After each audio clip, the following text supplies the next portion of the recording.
NASCAR is a unique sport when it comes to its schedule and venues. During a typical season, they will visit 25 plus unique tracks to make up their marathon of a schedule. There have been tracks on the schedule from the very beginning, tracks that have held their first Cup races in the last couple of years, tracks that once held races and are now abandoned, world-renowned tracks, and everything in between. Hi, I'm your host Matt, and this is NASCAR Track History, presented by Dogleg Media. In this series, we look to tell the stories of each of those unique tracks. We explore a wide range of topics in respect to the track, when and why it was built, track records, drivers who got their first career wins at the track, memorable moments from you the fans, and much more. We go in alphabetical order, and today we explore Homestead-Miami Speedway. But with that intro out of the way, let's dive into some more NASCAR track history. Homestead-Miami Speedway is one of the newer tracks for the Cup Series. But even with its smaller number of races, there has been no shortage of historic moments to take place at the track. Let's take a further look at some basic numbers for the Miami Intermediate before diving further in. Homestead-Miami Speedway was built in 1995. It's held 24 Cup races since 1999. There have been 16 different winners there, and the track is a 1.5 mile oval. And as we just discussed, the track's construction was completed in 1995. The construction would break ground in 1993, however. It was originally built as a plan to help the area rebound after the devastating effects of Hurricane Andrew. The track would first host the NASCAR Xfinity Series in November of 1995 as the series finale. They would keep Homestead as their finale until 2019. And here's a great part of doing this series, but Homestead used to look a lot differently than it does now. In its first 2 years as a venue, it would look like a direct replica of Indianapolis Motor Speedway. It was a 4-turn flat rectangle with a mere 6 degrees of progressive banking in the turns. Not only was this original layout not the best for racing, as the sharp turns lowered speed significantly, it also created dangerous crash angles. After just 2 short years, track management decided it was time for a necessary change. In the summer of 1997, they completed an $8.2 million renovation project to change the track from a rectangle to a traditional oval with continuous turns. This would be the shape we know today, but not the banking. We will get to that shortly. With the change of shape, they elected to keep the flat surface, with the same 6 degrees of banking. From 1997 until 2003, they would run with this layout. This would be the configuration the Cup Series would first see in 1999. It would also be the layout for the first season that they would have their season finale at the track in 2002. As a matter of fact, in 2002, all 3 of NASCAR's National Touring Series would hold their finales at Homestead, coining the term Ford Championship Weekend from 2002 until 2019. 2003 would see the final configuration change to the track, and this time it was one that in my opinion made the racing great. They would change the banking from flat to steep variable banking, going from 6 degrees to 18 to 20 degrees of variable banking. 2 years later, permanent lighting would be installed at the track, and these changes were heavily praised by fans and drivers. From 2014 until 2019, the winner of the Homestead race would be crowned the champion, thanks to NASCAR's revamped playoff system. In the 12 years prior that Homestead was the season finale, only one time did the winner of Homestead win the championship, which speaks massively about the importance of winning that this playoff system produces. Now we will move to every champion crowned at Homestead-Miami Speedway. We normally look at every driver to get their first career win at the track, however there has never been a driver to get their first win at Homestead. So let's dive in. So Homestead was the site of the Cup Series championship for 18 seasons, yet there has only been 9 drivers hoist the championship trophy there.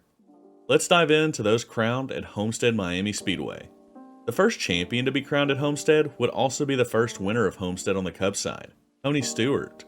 While Stewart would win in the first Cup race there in 1999, he would win his first Cup Series championship at Homestead in 2002, the track's first as the finale. Stewart would ultimately win all 3 of his championships at Homestead, winning the title in 2002, 2005, and 2011. The 2011 race was the only time before 2014 that the winner of Homestead won the championship. And that was a wild finale, with Stewart and Edwards finishing in a dead tie on points, but Stewart would be crowned the champion on the tiebreaker of race wins. That 2011 season was wild for Stewart, winning 5 of the final 10 races to bring home the title as an owner-driver. Stewart is also tied for the most wins at the track, with 3 wins. Next would be Matt Kenseth. He would win his lone Cup Series title at Homestead in 2003. This season by Kenseth was one of exceptional consistency. He would only collect one win, but he would also have 10 top 5s and 14 top 10s. Kenseth had clinched the title before the Homestead race, and he actually finished dead last at Homestead that day. Kenseth's championship was a major topic of controversy amongst fans and the garage, with even Roger Penske calling into question the legitimacy of the title. This season would also be the last under the Winston Cup full season points format, with NASCAR implementing the chase the very next season. And Kurt Busch would be the first champion of the chase era, winning the title in 2004. This would be a title truly won at Homestead, as he would battle the infamous Tiregate issue, where he would have a wheel come off the car and nearly cause disaster on lap 93 of the race. He would fall to third in the standings, but he was able to bounce back and win the title. For the first year of the chase, it certainly produced an entertaining finale. And now we get to Jimmie Johnson, and I promise I will do my best to keep personal bias out of this. As expected, I was a big fan of Homestead as a fan. I got to watch 7 championship celebrations there. As a matter of fact, in an 11-year stretch from 2006 until 2016, I watched those 7 celebrations. Despite these 7 titles at Homestead, only one of them came off the back of a win there. For the majority of Johnson's titles, he merely needed to show up and take care of himself to win the title. That being said, the 2016 Homestead race is, and forever will be, my favorite NASCAR race and moment. Jimmie would win under multiple different points formats, and it seemed that NASCAR would make changes to try and throw Jimmie off his game, and man did he show him it wouldn't work. Regardless of bias, I think a lot of us would love to see the finale return to Homestead. Sorry, Phoenix fans. And next we have Brad Keselowski. The Michigan native would bring Roger Penske his first Cup Series championship at Miami. Brad would benefit from the previously mentioned woes late in the chase. Jimmie would have an issue at Phoenix and then at Homestead, allowing Keselowski to clinch the championship with a 15th place finish at Homestead in 2012. Imagine the champion winning the title with a 15th place finish with today's format. There would have to be chaos. Also, I don't think I've seen a funnier championship celebration than Brad's. The ESPN interview with him drinking a very large Miller Lite and saying he was a little buzzed was an all-time celebration moment, and it made me like Brad because of it. And now we have hit the first driver to win the championship in the elimination-style playoffs presented in 2014, and it was a fan favorite. Kevin Harvick, in his first season with new team Stewart-Haas Racing, would win his lone Cup Series championship. This was a highly sought-after title, and Harvick was always considered one of the best in the garage, but the championship had eluded him.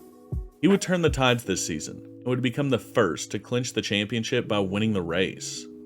With NASCAR's elimination-style playoffs, a 10-week grueling schedule would boil down to a winner-take-all race, with the highest finisher of the championship 4 taking the title. We discussed previously, but every single season since 2014, the winner of the championship would win the race. And here comes Rowdy. Kyle Busch would win 2 championships at Homestead, including the last race held there as the finale.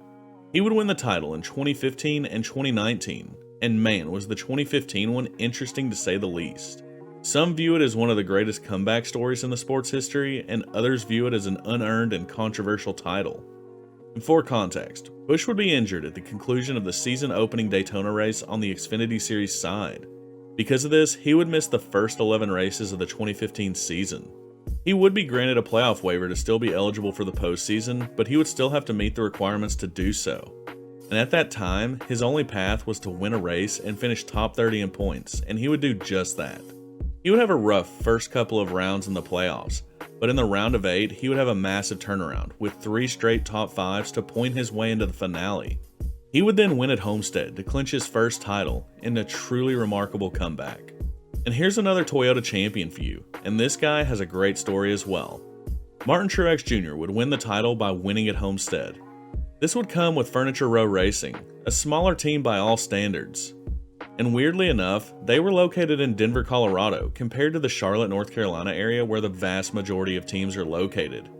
He would win the title in 2017, and this would be the first season with stage points and playoff points, and Truex didn't miss the opportunity to snag these. He would ultimately win 19 stages that season, and would go on to win the regular season championship as well, netting him even more playoff points to carry him through the various rounds. And then we have the guy who won the damn war. After what should have been his championship to lose in 2015, he would get the job done in 2018. After giving Truex the bump and run at Martinsville in the round of 8, he would punch his ticket to Miami, and while being the underdog in that final, he would persevere to get his first Cup Series championship. He would later get a second championship, but at a different track to still be discussed in this series. Man, that was a fun stroll down memory lane. Now let's get into some track records for Homestead-Miami Speedway. The first record we will be talking about for Homestead is the most wins, and this award is shared between 3 drivers, only one of which is still racing. We start with Greg Biffle, who would earn his 3 wins in a row from 2004 to 2006.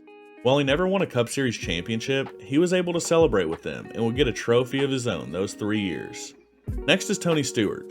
Not only did Stewart win the first ever Cup race held at the track, he would win the first 2, winning in 1999 and 2000. His final win was already discussed as well, in 2011. Stewart definitely knew how to get around Miami, and that skill paid off by winning him the closest championship in NASCAR history. And finally there's Denny Hamlin.